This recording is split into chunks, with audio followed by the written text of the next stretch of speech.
Hello mga kamare, kanina nga ako ay nagsangag. At meron pa kasing natirang adobo kahapon for lunch namin. At nakita ko nga, mayroon pang natirang ding kanin na konti po ko dun sa binaon ng asawa ko at kumain na rin naman yung anak ko kaya yun na lang naisip ko magsangag.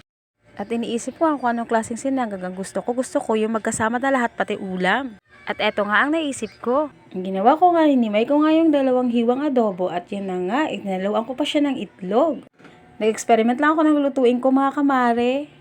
At nang makita ko nga at matitikman ko anong kalabasan niya. Hindi ko na nga hinugasan dyan yung kawali, yung pinagtanggalan ng adobo, para may lasa na siya kahit papano. Nagisa nga ako dyan ng bawang at saka sibuyas. Pagkatapos nilagay ko na nga dyan yung manok na hinimay ko, at saka itlog at saka yung kanin. At dinagdagan ko na nga lang ng konting soy sauce at saka konting ginisa mix para pagparasa.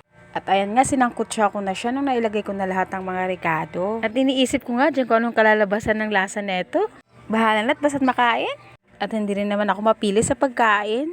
Late lunch na nga rin ako kumain dyan mga kamare dahil busy ako. Nabusy ako sa mga gawaing bahay. At nabusy din ako dun sa tindahan kaya nakalimutan ko ng kumain. At nung nakita ko nga oras na pala, 2 PM na nga ako nakakain ng lunch dyan mga kamare. At nung naluto nga ay kumain kaagad ako. At gumawa na rin ako dyan ng inumin ko para masarap naman ang aking pagkain na may kapartner. At nang lumamig din ang aking pakiramdam. Dahil sa dami kong ang ginawa, pawisan na ako dyan at ayan na, kain na tayo mga kamare. At nung natikman ko nga, masarap pala. At ayun lang mga kamare, salamat sa panunood. Bye!